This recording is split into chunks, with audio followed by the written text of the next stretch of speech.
Throughout history, it's been rare for a country to request to be annexed. It's even rarer for the answer to that question to be no. But when the Mongolian People's Republic asked the USSR several times to be incorporated into it, the answer was always that. Which raises the obvious question: why did the USSR refuse to annex Mongolia? First, Mongolia's independence came with the collapse of Qing dynasty China in 1911.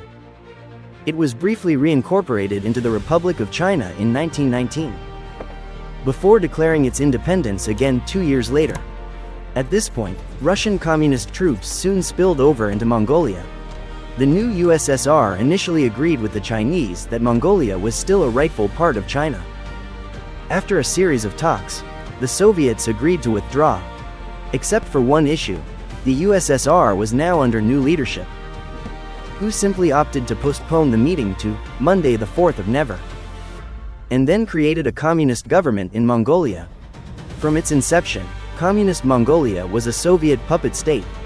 However, unlike its smaller neighbor, the Tuvan People's Republic, Mongolia wasn't annexed.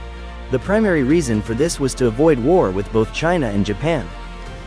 From 1952 onwards, Mongolia was ruled by Yumjagin Sidenbal, who asked to be incorporated into the USSR at least 6 times. And each and every time the answer was no. Why? Because the USSR could get everything it wanted from Mongolia, without any of the negatives that would come from annexing it. All of the states the USSR did annex were, by and large, all former parts of the Russian Empire. Annexing states from outside of these historical borders wasn't something Soviet leaders were interested in. The USSR wanted to cultivate an international reputation of being anti-imperialist. Mongolia's economy had largely been built by the USSR to serve the needs of Moscow. Having it as a nominally independent nation would spare the upset of the USSR's valuable Chinese allies. And it was a diplomatic card the USSR always wanted to hold.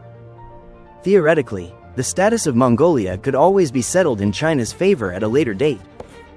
Mongolia was already giving them everything that they wanted, making annexation unnecessary.